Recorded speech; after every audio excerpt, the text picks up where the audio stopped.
Apocalypse chapitre 2, verset 4.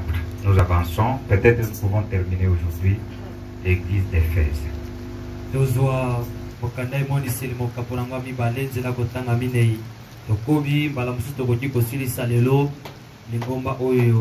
Pour que nous puissions attaquer Smyrne le dimanche. Si Dieu le permet.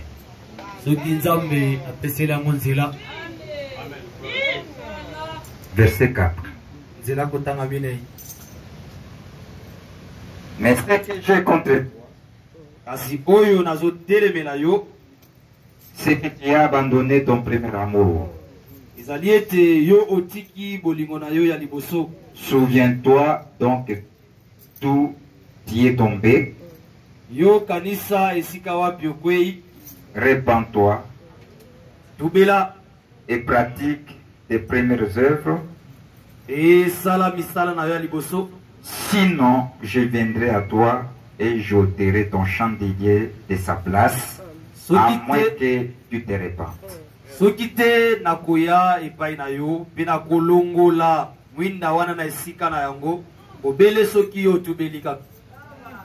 Tu as pourtant ceci, c'est que tu es le père de Nicolaïte.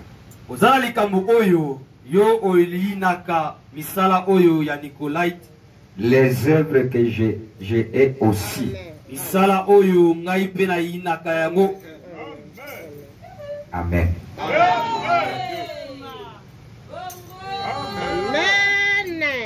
Seigneur Dieu,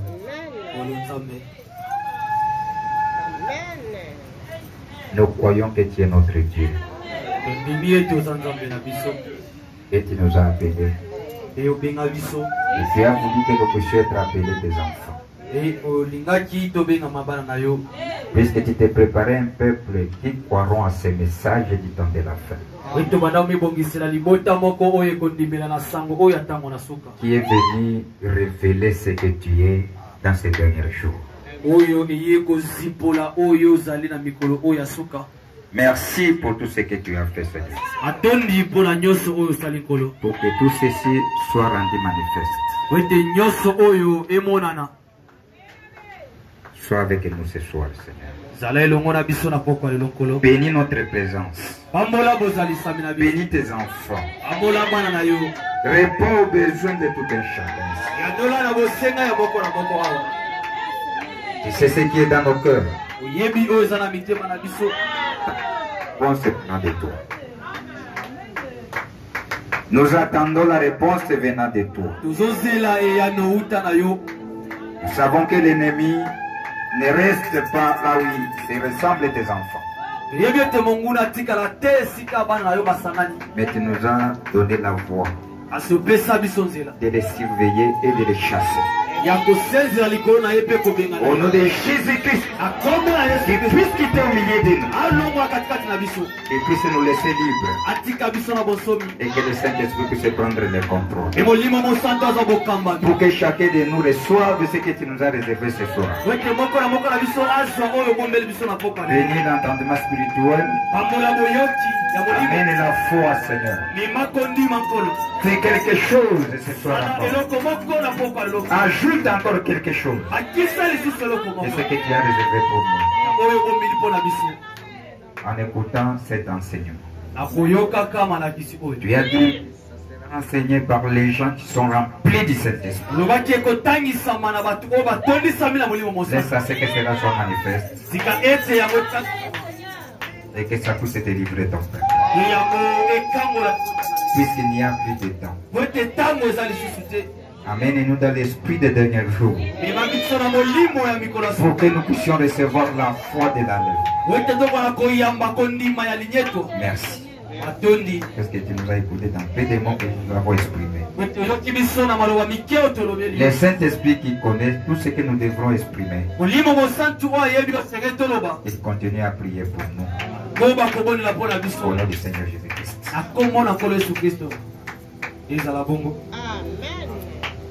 Que Dieu nous bénisse. Nous avons suivi ce qui était la position des Éphésiens.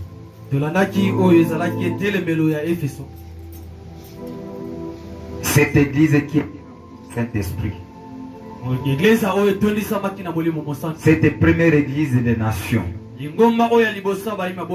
Cette église qui a été enseignée par le Saint-Esprit lui-même.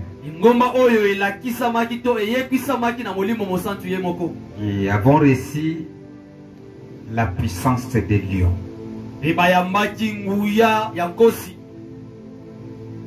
À travers le prophète Paul.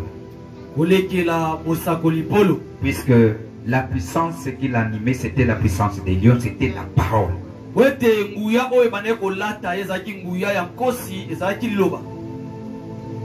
L'esprit que Dieu a choisi a vu que c'est l'esprit qui tenira face à tout ce que l'ennemi va commencer à planter au milieu du peuple de Dieu. Et nous allons voir comment Dieu a réservé cet esprit-là, cette puissance de Dieu qui va marcher dans 3 âges de l'église. Puisque le même esprit de Satan aussi qui a commencé aux premières églises, il est entré dans 2e église et 3e église.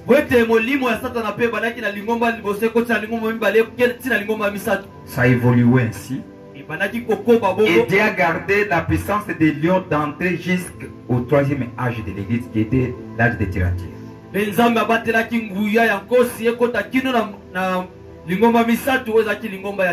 C'est que dans l'appellation des sceaux, on appelle les premiers êtres vivants parmi les 4 êtres vivants que Dieu a utilisés.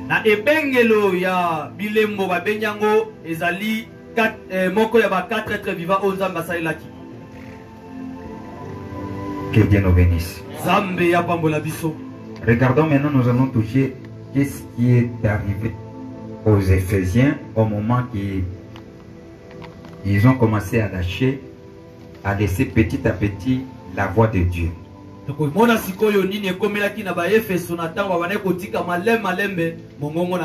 La chose que Dieu est venu les reprocher.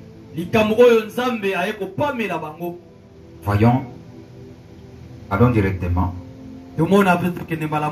Nos bien-aimés ici. Mais ce qui va aussi terminer.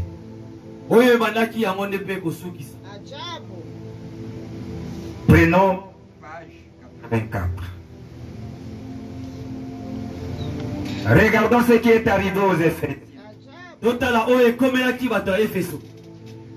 La chose qui est arrivée a amené Dieu à reprocher son peuple et ses enfants. Nous verrons ici que les Éphésiens ont abandonné leur premier amour. C'est ce que la Bible dit.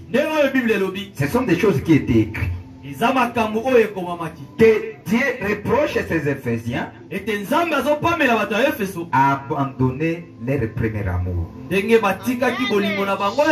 Cet amour ici que Dieu dit, c'était quel amour?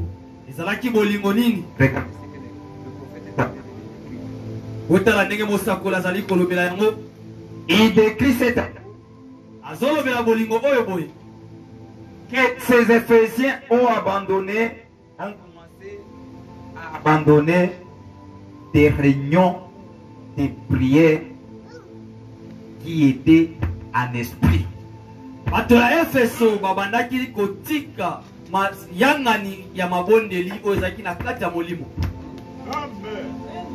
Que Dieu nous bénisse.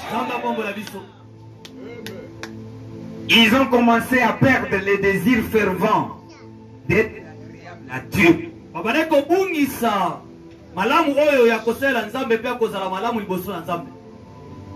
Ils ont commencé à s'habituer à Dieu.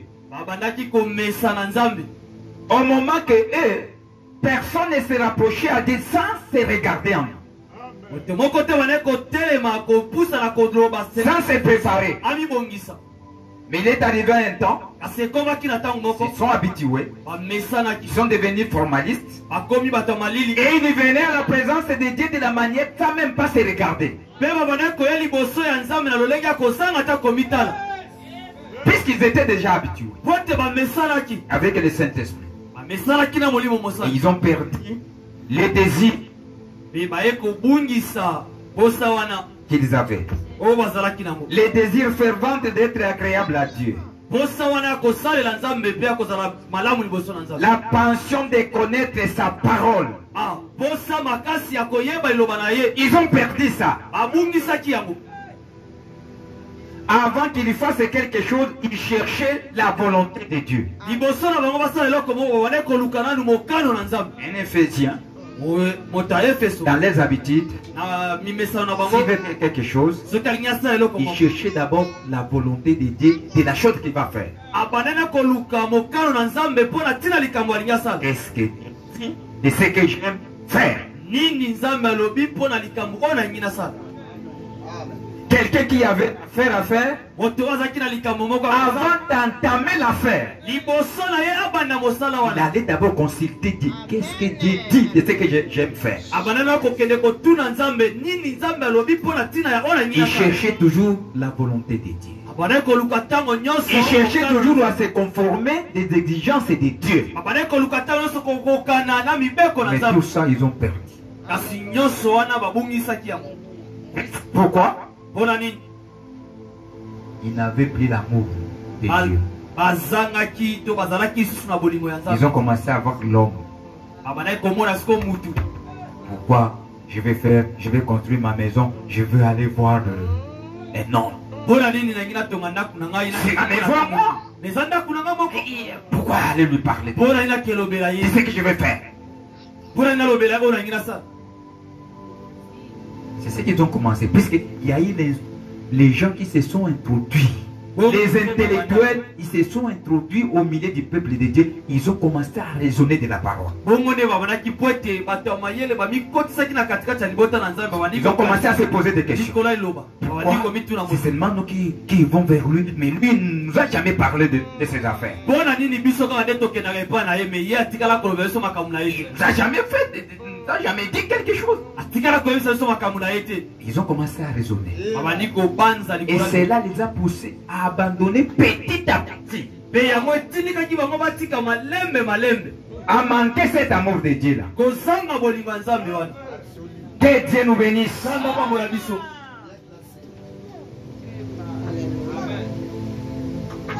La passion de la parole de Dieu.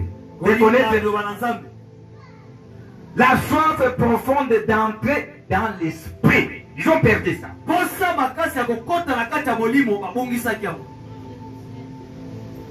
On est ensemble. Cherchez à ce qu'ils puissent entrer à profondeur. Ils sont allés étudier pour bien chanter. Je vais aller étudier les solos. Pour bien chanter. Ce n'est plus s'attendre à ce que Dieu puisse les déverser de ces bénédictions-là. Et dans l'esprit. Non,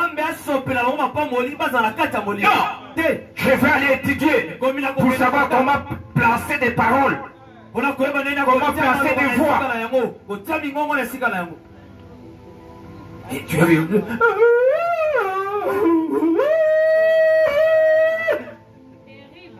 solo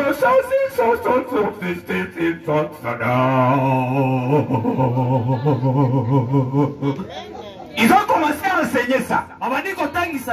Et là, au moment qu'on a commencé à enseigner ça, la place du Saint-Esprit n'y avait pas. Puisqu'on l'avait chassé, on l'avait mis à côté. Et si on pourrait les poser la question, où est allé David? David et ses enfants d'Asaph, ils ont allé étudier les solos. C'était le Saint-Esprit qui est descendu. Il dit à Moïse, choisissez parmi les enfants d'Asaph. C'est eux qui seront les chantres dans ma maison. Il a donné l'esprit de chanter. Que Dieu nous bénisse. Ils ont commencé à laisser petit à petit. Tout au début.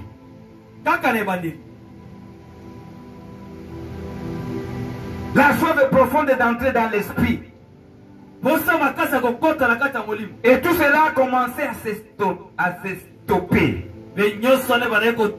Et cette église, au lieu d'être enflammée du feu de Dieu,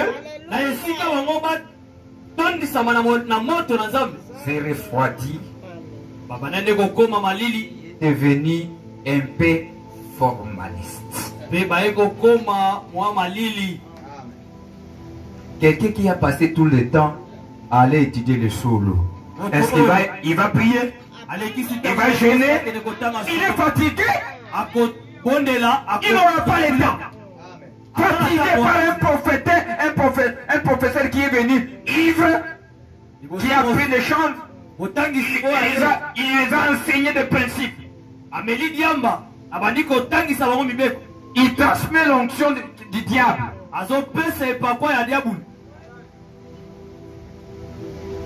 Que Dieu nous bénisse.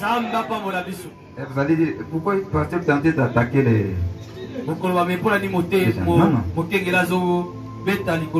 Suivez ici le français.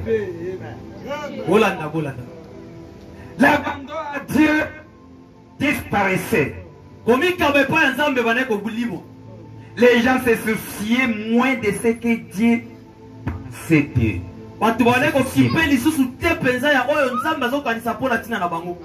Alors qu'ils commençaient à se soucier de ce que le monde pense d'eux. C'est qu'ils ont commencé.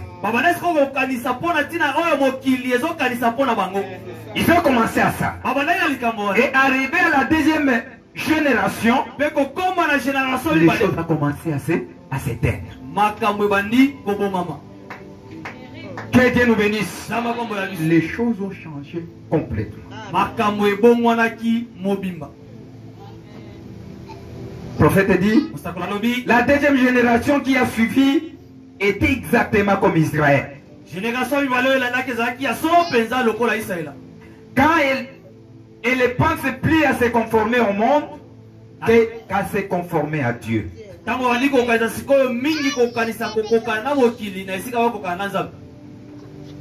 Puisque il y a des que vous allez consulter Ouera. Je sais que vous avez des gens expérimentés en solo. J'ai suivi un homme de Dieu qui est allé, il a eu l'inspiration d'une chanson et il est allé appeler un musicien de Ouera qui savait comment jouer le solo.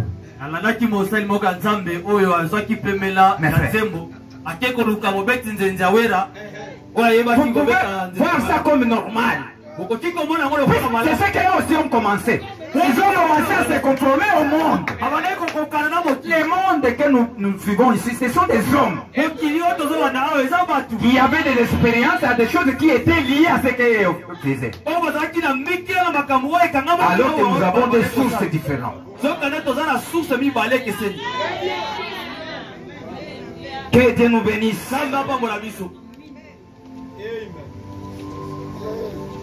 Il pensait plus à se conformer au monde qu'à se conformer à Dieu. Et on ne tarde pas à le voir arrêter de faire ce qu'il faisait avant. Vous savez, frère, si quelqu'un a étudié quelque chose, il y a des fois il n'a pas besoin de chercher l'inspiration. Puisqu'il commence à utiliser l'intellect. Regardez les gens qui font la théologie. Ils ne seront pas comme nous. Avant de vous prêcher, on s'attend à Dieu. On cherche la présence de Dieu, la conduite du Saint-Esprit. Mais lui, il a des principes de comment se tenir à la chair, comment prêcher. Il a été enseigné comme ça. Mais nous n'avons pas de forme à prêcher. On s'entend seulement dans la main du Saint-Esprit pour nous conduire ce que nous pouvons prêcher. Que Dieu nous bénisse. Les choses ont commencé à changer comme ça. Ah.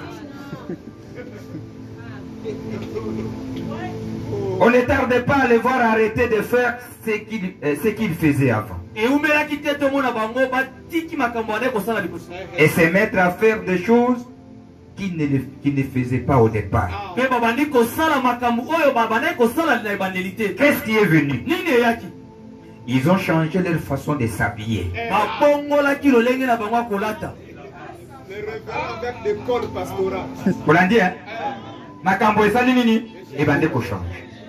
Ils ont changé leur façon de ça. Ils ont changé l'attitude et des comportements. Et lâche. C'est ce qui signifie Éphèse. Relâchement. Laisser aller. Que Dieu nous bénisse. Où les frères ne laissez pas nos sœurs sortir dans leur maison. S'ils voient qu'ils sont mal habillés, les tirer des... La façon que tu as arrangé tes cheveux ne me plaît pas. Rentre d'abord dans la chambre, allez bien arranger ça.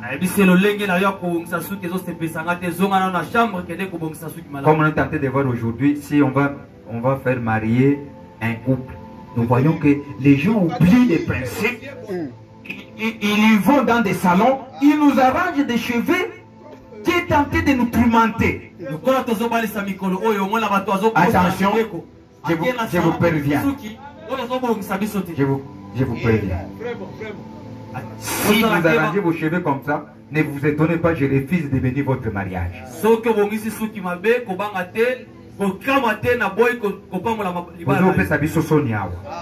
Même il faut bien contrôler. Bobenga ba païen, ne ba obongisa bino suki. Akosana lolenge inspiration na yezali. Bolanda. Mais là, toi, il n'a pas de Dieu. Pourquoi tu vas aller recevoir les bénédictions qui fait appel à un païen? Oh, il évite à la kiwapi. Asimba nini mutu sika nguye yanzambe kitaka. Ah, je suis que na yopo yenda yibaka kwa range. Ce qui vous dit d'esthétique, vous dites d'akabana, vous avez l'esthétique. Ba arranja kana lolinge na bisu. Amen. Na ba bazo pona ba mare soki ba mare soki kambuti wapi. Et où tu wapi kambuana? Et où tu wapi? J'ai déjà demandé à cette église, donne-moi des citations. Je l'ai déjà demandé, donne-moi des citations. Et là, côté, il dit ma kambuana te. Pas où est-ce que Ebando me m'amou. Que Dieu nous bénisse. Donne-moi l'écriture. Parrain, marin. Marraine. On est tenté d'aller dans les mots. La Cambouana va découvrir la bien. Que Dieu nous bénisse. Que Dieu nous bénisse. Nous connaissons le parrain, les marraines. Sont votre pasteur? C'est lui. C'est sa chambre. C'est sa chambre. Yo, ma caméra, on ne pas y avoir du moussou. Oh, Zéna. Très bien, monsieur. Est-ce que ma caméra va moussou? Ma chambre est dans ma caméra belée. Vous y évitez.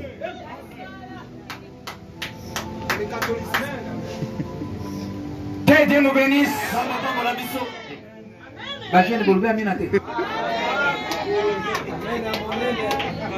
Et vous verrez, les gens ont tendance à choisir. Celui-ci va m'aider. Non, tu es libre de demander à tes frères, à mes frères. Je n'ai pas de possibilités. Tu lances les fais pas. On va vous donner. Nous sommes la famille. Nous sommes la famille. Nous ne pouvons pas permettre que nous puissions moi. Nous sommes une famille. Donc, on doit terminer ici le Bangambe. Voilà. Nous soutenons quoi? La parole. Nous soutenons la parole. Que Dieu nous bénisse, mes frères.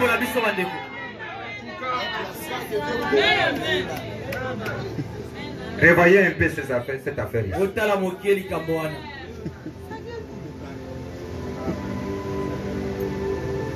C'est ce que de réveil et des morts a toujours été.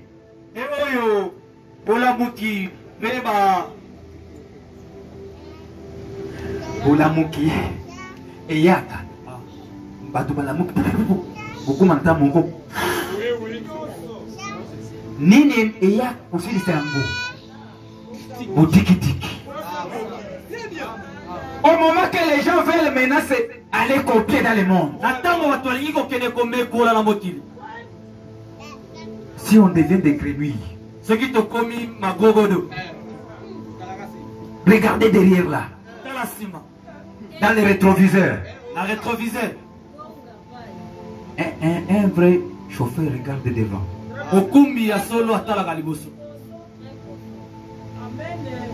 Que Dieu nous bénisse. Que Dieu nous bénisse, mes frères. On est ensemble. Ok. Voyons ce que les choses ont évolué.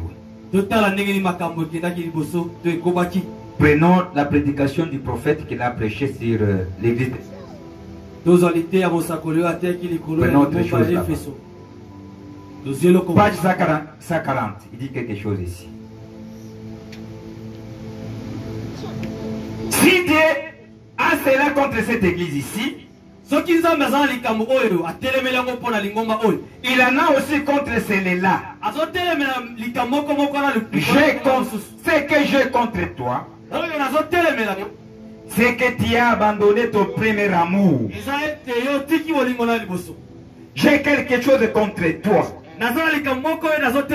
C'est cela mon grief. Autrefois, tu avais des moments glorieux. Tu as commencé à laisser le monde s'infiltrer au milieu de toi. Et tu t'es mise à agir de façon un peu formaliste. Et tu gardes toujours mon nom. Et tu fais toujours les choses qui sont justes. Est-ce que vous savez ce que le prophète dit? Tu laisses ça, mais tu n'abandonnes pas le nom de Jésus. Tu viens à l'église, mais tu n'es plus ce que tu as commencé. Que Dieu nous bénisse.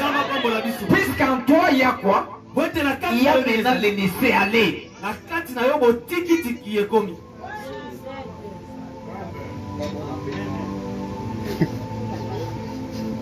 Tu gardes toujours mon nom. Et tu fais toujours les choses qui sont justes. Et tu as beaucoup de patience et le reste. Et tu travailles dur. Et tu es comme Milé. Tu ne fais que travailler dur et faire des heures. Mais tu oublies. Et Milé, c'est un animal qui ne connaît pas son père. Il ne connaît pas sa position. Mais il marche.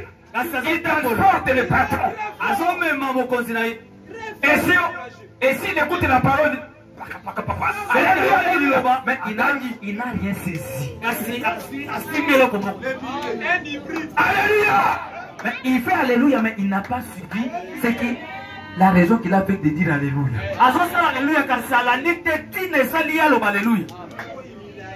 Et dès qu'il sort, il oublie tout ce qu'il a écouté. Il fait ce que le monde font. C'est ce qu'ils étaient. Mais les religieux. Oh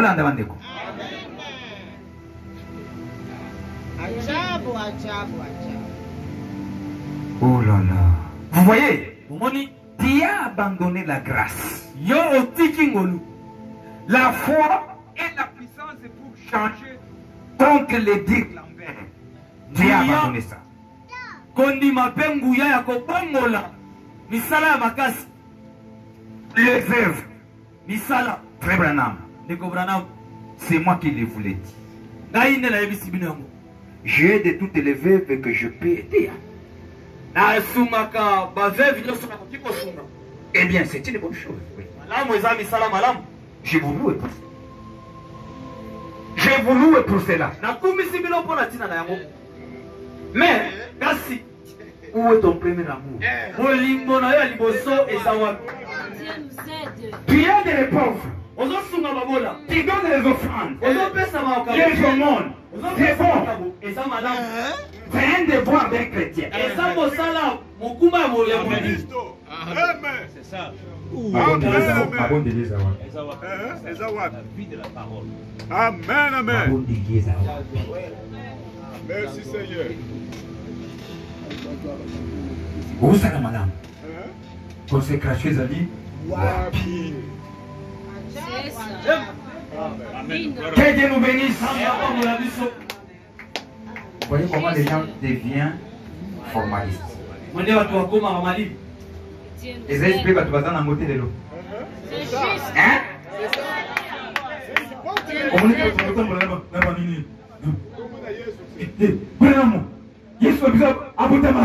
Vous avez vu les frères qui me témoignent à la télévision, à la RTNC. Ils ont vu des gens marchant avec des photos de frères Branham. Leur Dieu. Des familles. Après, même ce coup là, tu vas pour tout votre mobile. Et on s'en est de l'autre côté. L'intérieur. Très bien. Et comme ça, de l'autre côté. Ça peut approcher nos yeux. On l'a na petit au brochure. On l'a na petit au brochure. Et on s'en est de l'autre côté. Surtout ça. Dieu nous aide. Oui, c'est bon, c'est gentil. Et vous, où est cette joie que vous aviez? Où est cette joie? C'est parti où?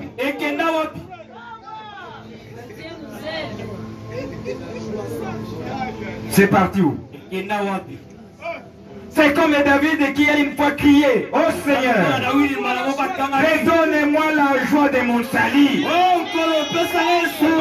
Où est la joie du salut? Les Awabi, continuez pour Bakaouki. Puisque c'est un goya, il faut salir dans les goya. Et à Kapambate, vous veillez dans nos prières. Osola kena mutumabe ko yobungisi likamboana ndezo mema esengoa ezawapi esengoa. Où est la joie du salut? Wapi esengoa lobiko? Où sont ces réunions de prière qui durent toute la nuit? Wapi mayanga ni amabonde liwe pa ezalaka butu mobimba? Et ces armes s'ils vous jouent, bonté divine. Nabi kolela wana. Oh bol. La Bible, Biblia, est même poussieuse, couverte d'étoiles et d'araignées. Et comme il a la poussière, et ça même il a des histoires bizarres d'amour. Et de diverses choses dans les journaux. Des choses dont la publication ne devrait même pas être autorisée. Qui sont juste bonnes pour la poubelle. C'est ce que nous entendons tout ça. Et vous prenez tout le temps. Vous êtes en train de le voir. Dès que ce soir, vous verrez tout le monde au téléphone. Tout le monde. Même des petits enfants. Chacun, vous verrez peut-être un enfant qui est allé dans la chambre. Il est en train de méditer. Il est en train de lire la parole. Mais vous verrez. Même les héroïnes. Je les vois même dans les garçons.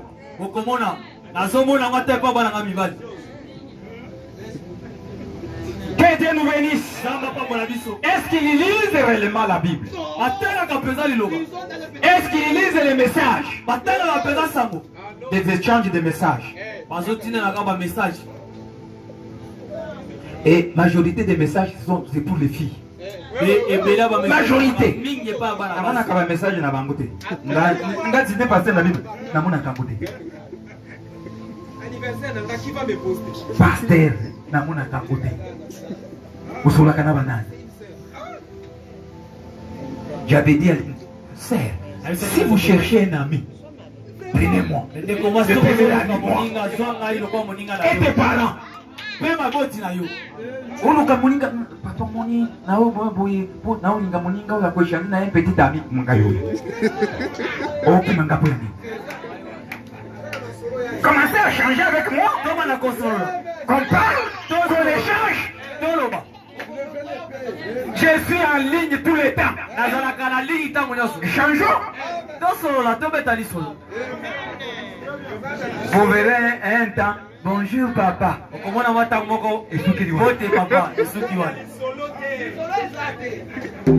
Mais vous allez en ligne 10 0.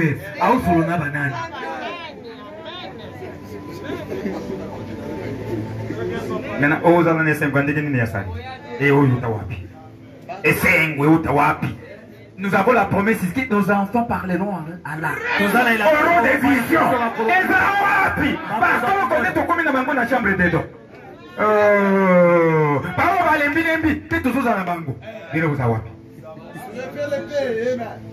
Vous êtes où? Vous Awapi.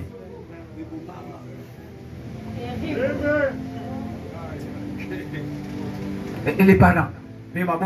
Commencez à vérifier même le téléphone de vos jeunes. Vous avez parlé d'Engeni. Prenez ce téléphone-là. Amen. Soit téléphone-là. Lève le code. Le code. Tu as droit à ça. Mes frères, si le prophète a dit que nous, bao mamikolo yo, babunga ki po bazanga ki patuna kolandi na bango. Niti na babeba ki, oyo kakason obasana abeba de. C'est une honte. Ça sonne. C'est une honte. Honte. C'est une honte. Amen. C'est une honte terrible. Ça sonne. À combien de là? Honte. Ça sonne. Un enfant de Dieu qui a été mis dans ce message ici, a abandonné l'école de dimanche. Il a commencé l'école ici. Comment les amoureux? Et maman, ça dit à papa, na maman.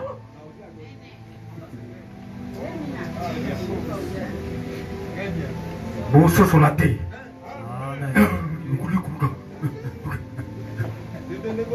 Moi, il n'y a pas qu'à il y a téléphone. Ma fille, tu as un bon téléphone. Ah, tu as un guapi.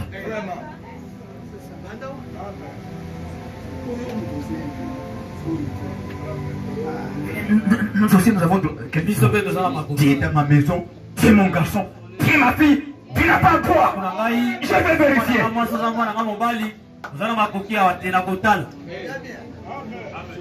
Tu es mon garçon, tu es ma fille. Je vais contrôler. Ça, ma fille, non. C'est pour ton bien. Si tu tentais de prier ici, ça va vous amener des problèmes. Laissez ça. Je te respecte. Laissez cette voix ici. Attends, tu as aussi besoin de te marier. Je suis prêt à te faire marier. Parle seulement, papa, na moni, ngai, na okuka juste, balilang, na ubala. Oli akubandaka ba dérangement, kukumaka. Tu es tenté d'étudier, étudier d'abord. C'est pour votre vie. Les enfants là bon na yo. Étudier. Laissez des sottises. Otika buzoba. Que Dieu nous bénisse. Vous lisez des histoires bizarres d'amour, de diverses choses dans les journaux.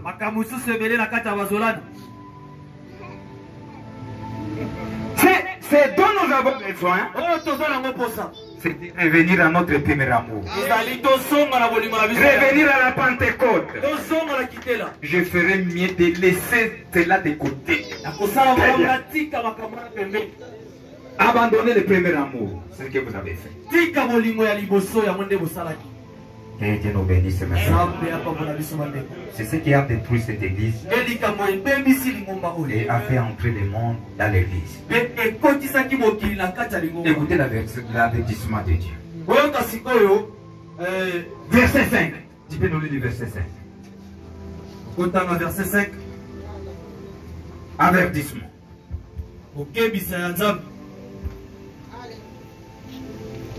Verset 5. Nous lisons dans le nom de notre Seigneur Jésus-Christ. Souviens-toi donc d'où tu es tombé. Répands-toi et pratique tes premières œuvres. Sinon je viendrai à toi. Et j'ôterai ton chandelier de sa place. À moins que tu ne te répandes. Que Dieu nous bénisse. Dieu ne les a pas laissés ainsi. Il est venu les avertir. Il a dit quoi? Il a dit, viens-toi donc d'où tu es tombé. Amen. On est ensemble maintenant. Que chacun revoie un peu. Tu es tombé. Qu'est-ce que tu as fait entrer qui t'a amené dans cette position que vous avez?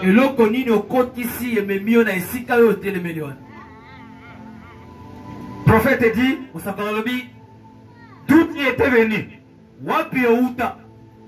Tu es tombé de la Pentecôte jusqu'au point où tu te trouves maintenant rétrograde.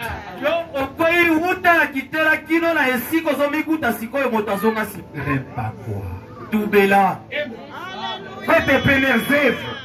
Retourne à la Pentecôte. Sinon, je viendrai vite à toi. La lame. Vous voyez ce qu'il s'agit? Je viendrai t'ôter à ta place. À moins que tu te répandes. En d'autres termes, si vous avez un pasteur plein de Dieu, rempli du Saint-Esprit, et que vous essayez de menacer du doigt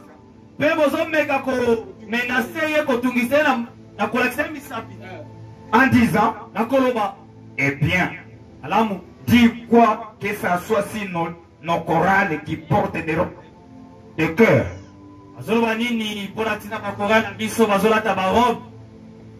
S'il dit quoi de que ça soit sur le maquillage que nous portons. Ce pasteur rempli là, il est en train de cogner sur leur chorale. De leur façon de se comporter. Maintenant, il dit quoi? De nos chants. Il dit quoi? De nos robes que nous portons. S'il dit quoi de qui que ce soit sur le maquillage que nous portons. Nous les communiquerons simplement ce pasteur-là. Ne vous en faites pas. Nous saurons comment le remballer. Hollandais, automate biso makasi. Na makambo na yo wana, tukutala ndenge tokotela yawa.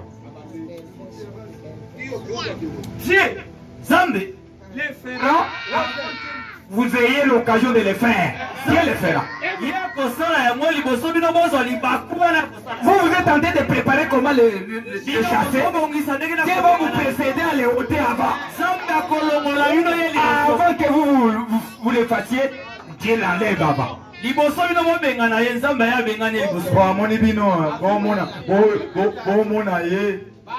Pamba, pas l'ongolier.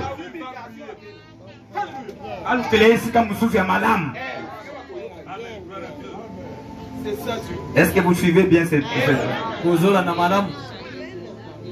Ne vous en faites pas. Dieu le fera avant que vous ayez l'occasion de le faire. Il s'en ira prêcher aux pierres dans la rue avant qu'il fasse des compromis si c'est genre de trucs.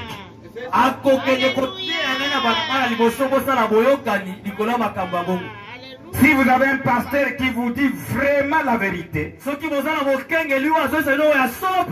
devez l'honorer.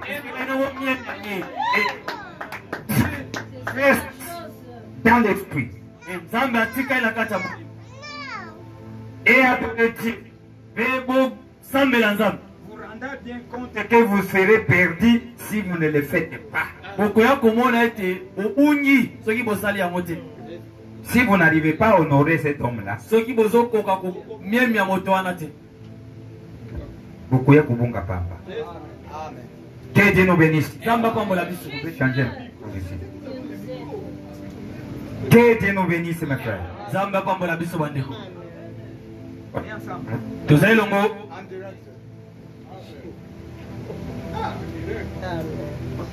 Mais les gens vivent aujourd'hui comme si la vie ici sur terre était l'unique chose qui existe. C'est ce que les gens disent.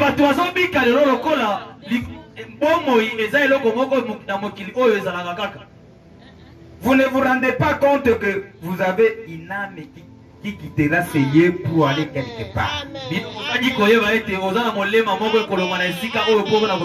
Mais les gens pensent qu'ils resteront toujours ici.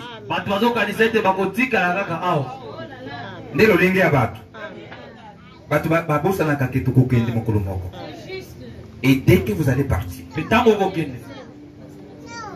dès que tu seras face, seul, avec l'éternité, avec le Saint-Esprit, vous irez où?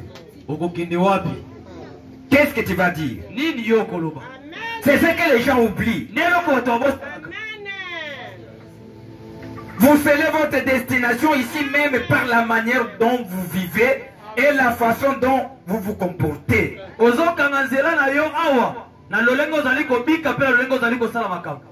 Vous gardez rancune.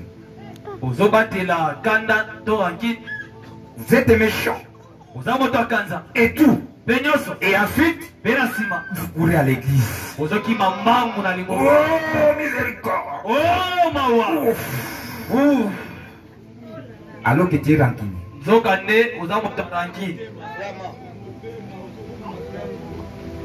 Un colérique. Oh. Alléluia. Le prophète dit, on t'a vu. Comment un enfant te dit qu'il va garder des rancines et des notes? Comment?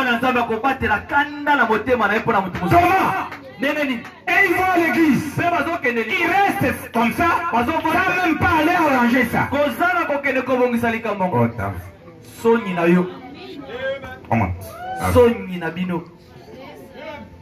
Vous jetez le pauvre sur la cause de Christ. N'est-ce pas, c'est ce que nous faisons? C'est ce que nous faisons. Souviens-toi, mon frère. Là où tu es tombé, répands-toi. Sinon, j'ôterai sa place, la lumière d'étoile. Où est sa place? Dans l'église. Ndo moni bato ebele azaki boye amonika mwana ya muke aye kupoto lelo kwa zaki nango ya kumika kama lili. Il criait, il chantait, il parlait en langue, il prophétisait, il donnait des biens aux autres. Il faisait même des soins dans l'église. Mais un temps, il a abandonné. J'ai dit, faites attention. Vous risquerez que tu ôtes la chose et donnes à l'autre. Et toi, tu restes inutile. Tu prêchais, tu témoignais la parole. Tu as laissé. Pourquoi?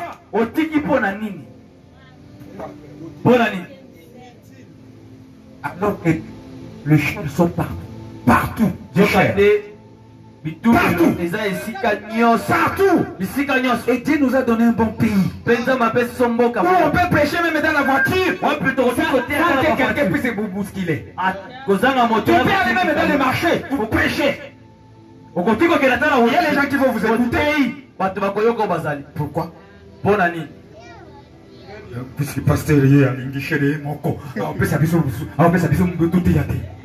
Caché rien à Ekaka. Ça me tombe à paix.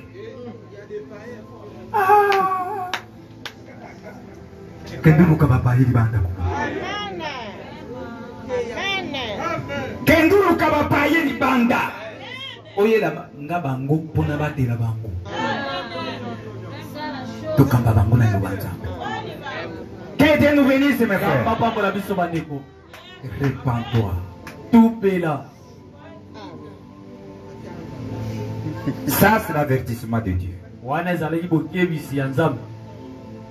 Nous allons un peu vite. Je pense que vous avez saisi quelque chose. On peut passer. Alors, verset 6, c'est là où nous allons terminer et nous pouvons peut-être terminer notre enseignement. 6 à 7. Et au moment qu'ils ont évolué comme ça, ils sont devenus formalistes. Et le Saint-Esprit s'est éloigné. Le monde était entré. On a introduit des chorales dans l'église.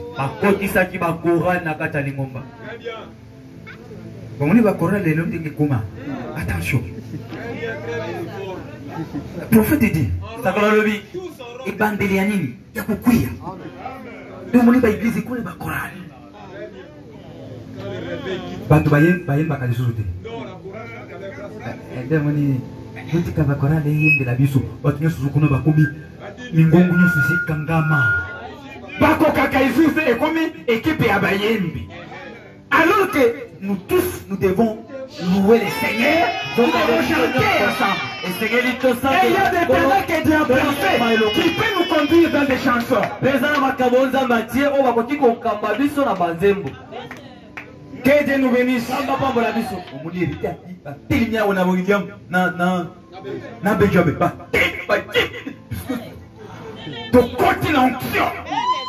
Il faut avoir le comment éteindre bateau spécial le banguna bilamba ya kulata on a des chorales il y a mon tabernacle et vous allez cater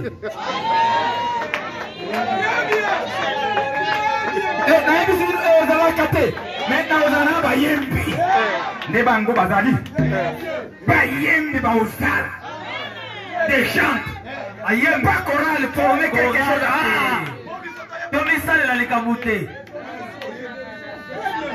Mais nous aurons une orchestre. Quand on appelle un office de musique. Que Dieu nous bénisse. L'orchestre de l'église. Orchestre de Lingomba, tout le monde nous chantons. Mais ce que vous mettez sur l'uniforme, le prophète dit, on m'a dit, et comme équipe nous sous.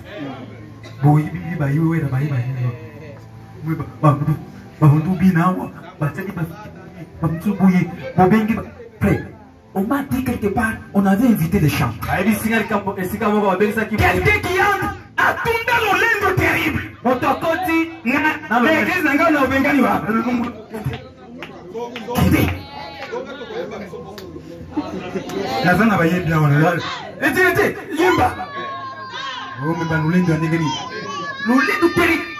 Parti la zone, on va discuter.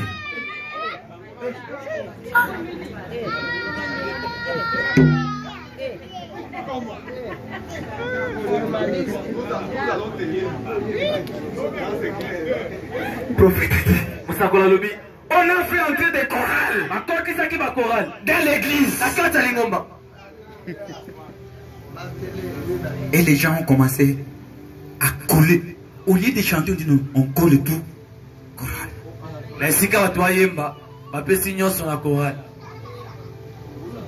Yo kuzwa solo alto yo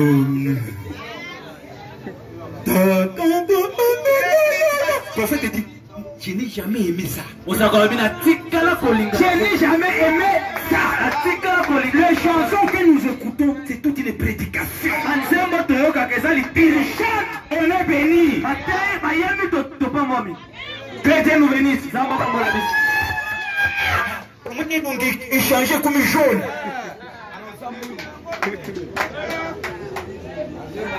Yembana mungongo na yo. Nous serons bénis.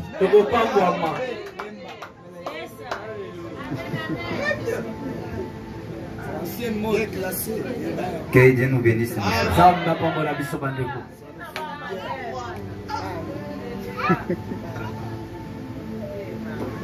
Que je vous dise, ça y est ici.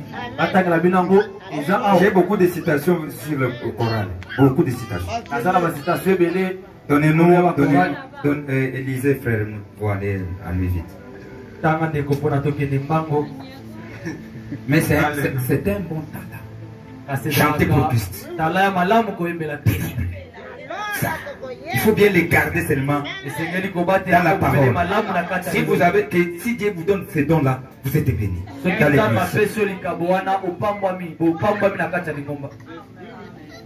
Mais ça peut tenter de déjouer les gens.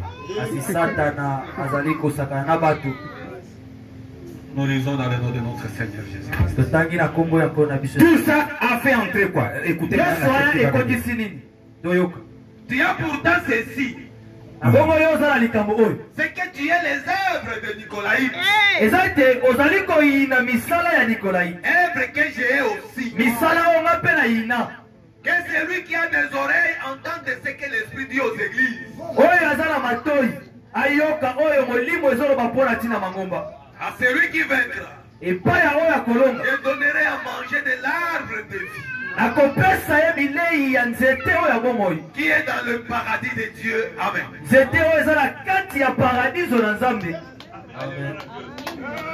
Amen. Amen. Amen. Amen. Au moment que les gens ont fait entrer toutes ces choses-là, regardez les choses qui est venues. Le prophète dit ceci au paragraphe, page 85. J'ai dit quelque chose ici. Permettez, allons seulement 86. L'avertissement, je vais lire quelque chose ici. Dieu leur a demandé de se souvenir. Quelque chose les avait échappé. Ils avaient oublié quelque chose. Il leur disait de retourner à penser à leur point d'origine. Ils ont oublié.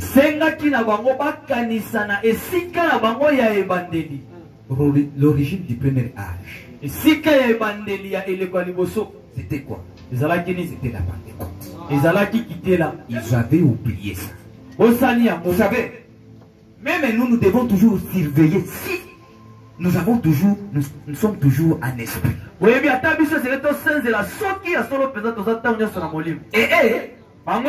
la chose les a échappés. Ils n'ont pas surveillé cela. C'était la Pentecôte. Ils étaient tombés de là. Ils avaient oublié la gloire et les merveilles. Il était temps d'y retourner à penser. Puis en réalité, de tourner à l'époque où il pouvait dire pour moi, vivre, c'est Christ. C'est là où il devrait rentrer. De retourner à la pureté de l'époque où Ananias et Saphira n'étaient pas restés impunis. C'est là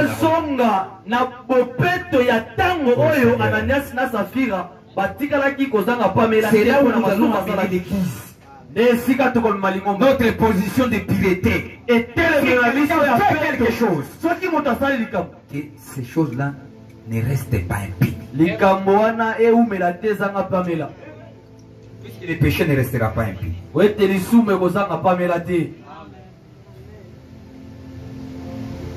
de retourner à la porte appelée belle. Quel opprobre s'éloigner de Dieu et d'approuver des actions qui suivent son nom, mes frères. Wapi Essuyez cela. sonye banaiko kene mosika na nzambe pe kondimisa makambo oyo banaiki koyesa mbindo Ceux qui prononcent son nom s'éloignent du péché ba oyo bazotanga kombo na ye bakene mosika ya masumu et qu'ils gardent leur vase pire pour Dieu. pe babatela mbeki na bango pete mpo na nzambe. Regardez ce que vous avez été Tala oyo ozalaki dans votre cœur. akata mitema na yo. Sondez le cœur. C'est ça la vie chrétienne. Tu sondes ton cœur. Tu étais comment? Ozotala motema na yo. Tu étais comment? Ozalaka ndenge nini? Amen. Regardez dans vos pensées et dans votre vie. Puis retournez à cela. Otali après bozongeli makambo wana ya liboso.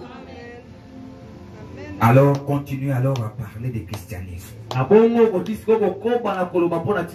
Que Dieu nous bénisse. Que Dieu nous bénisse.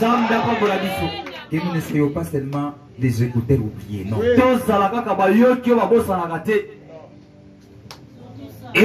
Et après cela, qu'est-ce qui était? J'ai dit, tu as pourtant ceci. C'est qui est les œuvres de Nicolaïte. Œuvre que j'ai et aussi. Cette semence Nicolaïte, Paul avait vu ça, avait prophétisé ça avant de partir. Avant sa mort, il avait vu cet esprit naître. Ses œuvres ici. Qu'est-ce qu'il avait prophétisé? Chapitre 20, verset 27. Regardez ce que Paul avait dit avant qu'il puisse partir. Il avait prophétisé quelque chose ici. Ce qu'il a prophétisé ici, c'est celle qui va devenir ses œuvres nicolaïtes. Car je vous ai annoncé tous les conseils de Dieu. Là, il est tenté de parler avec les Éphésiens. Il dit, je vous ai donné tous les conseils de Dieu. Sans rien cacher. Prenez donc garde à vous et à tous les troupeaux sur lesquels le Saint-Esprit vous a établi évêque.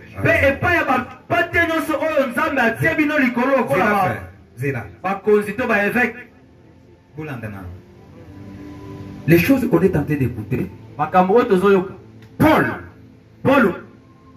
il appelle les anciens. Il appelle devant l'église, il commence à leur prodiguer des conseils. Il a dit que le temps de rester avec eux est déjà terminé. Il va maintenant partir.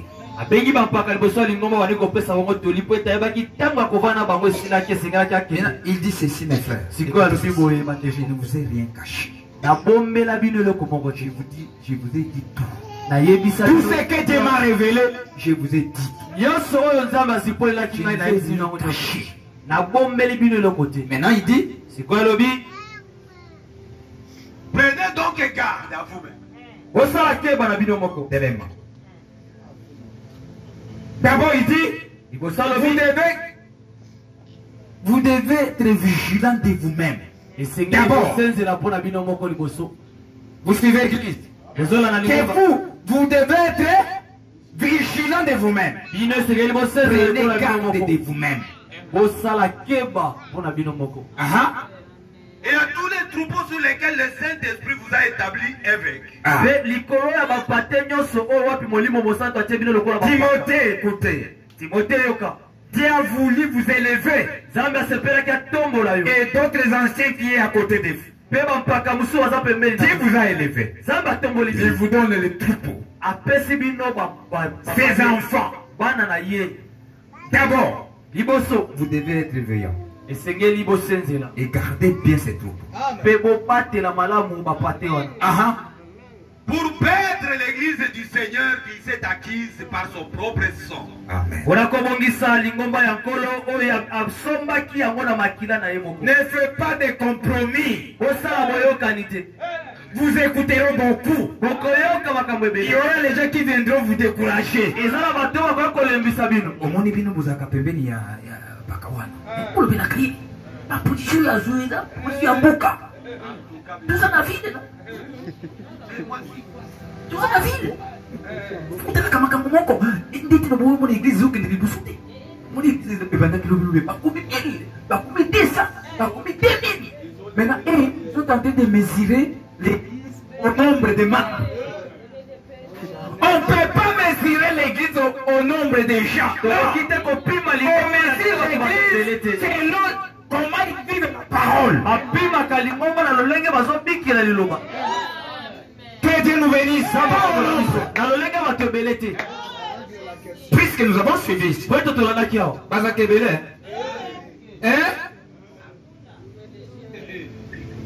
Ah, on est béni, frère. On est 5 000. Tu commis 5 000. Beaucoup de nanga, beaucoup mis 5 000. 5 000. Un papa dit, Soko Kangami Nangaka, église Nayo.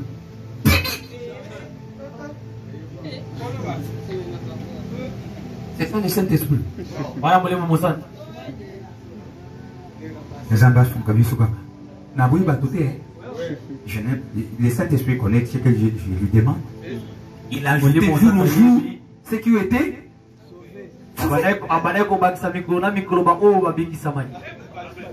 Que Dieu nous bénisse. Mais prenez garde à vous-même et au troupeau que Dieu vous a donné.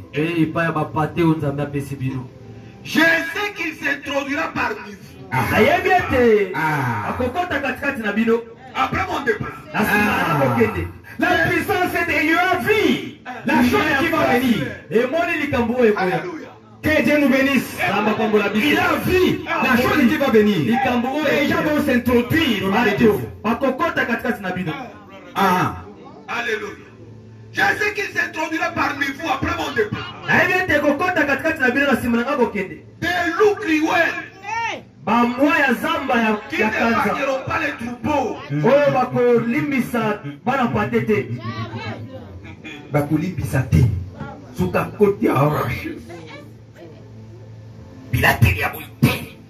Je dis ça ici. Regardez ce que le prophète a dit. Regardez ce que le prophète a dit.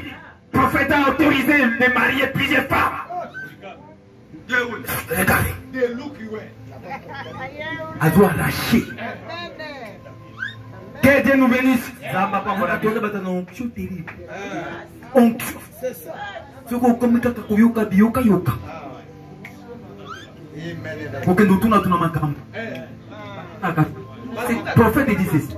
Tout ce qui est de doctrine, est auprès de votre pasteur. Que Dieu nous bénisse. Pour éviter quoi? Pour éviter à amener les enfants d'aider dans la confession. Allez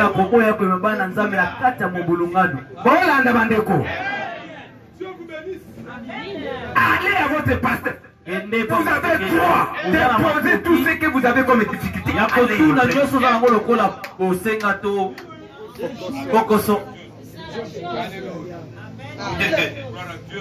Et qu'il s'élèvera du milieu de vous des hommes qui enseigneront des choses pernicieuses pour entraîner les disciples après eux.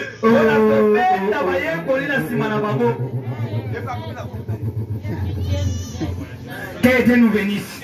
Paul avait vu cet esprit. Il y a des gens qui vont s'introduire au milieu. Il viendra. Que Dieu nous bénisse. Il faut enseigner des choses. Nous allons écouter ici. Comment ils sont venus. Ils ont commencé à enseigner. C'est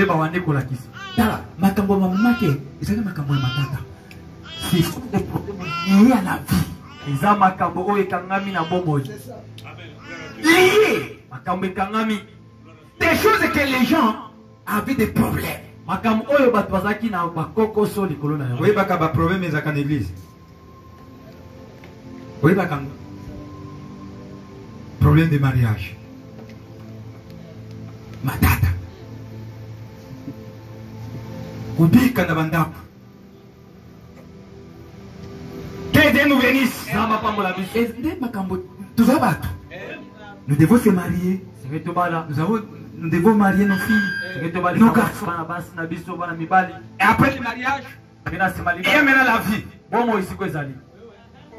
C'est pour maintenant que nous vivons des problèmes. Ba dossier beleza kana biro za kaka bongo. Auti kilanga biloko aulia te. Azuri makaka na tongo. Alamba ka kitoko te. Ase kaka na ngate. Asa kaboy kaka. Des problèmes et des problèmes. Makambo likolo makambo mususu. Papa n'a pas ajouté. Il va aller au milieu. Pourquoi n'a pas dit ça, pasteur? Ce qu'on va tout le monde a abandonné là, pas oui, papa, n'a pas ajouté. N'a pas ajouté. N'a pas bongo ça. Azamana masi n'a pas ajouté. N'a pas maintenant pas. N'a pas les jouer. Donc on est pas pasteur kawa.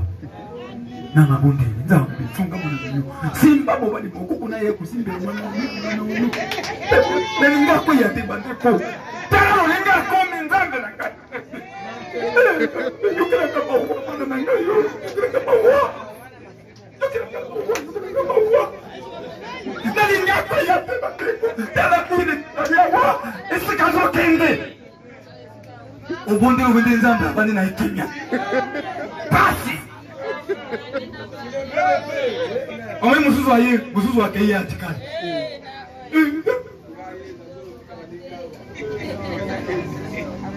Des problèmes et des problèmes. Maintenant, si vous priez comme ça, il a des problèmes comme ça, quelqu'un entre. Il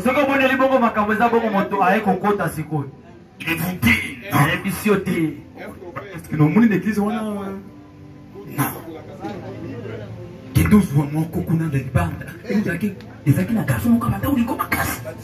aujourd'hui, tu n'as pas encore abandonné. Il t'a pas encore abandonné. Est-ce qu'il ne t'appelle pas? Il vous appelle, non? Allez le prêcher seulement.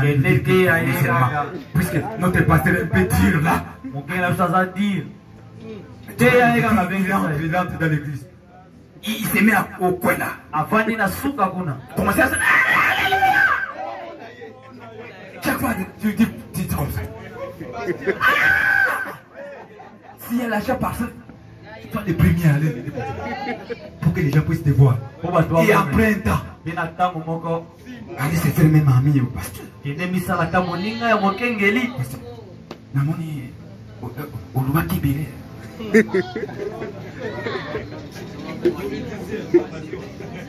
On est en train de guérifier des choses et des choses et des choses. Que Dieu nous bénisse. On s'arrête là, on va continuer le dimanche. Que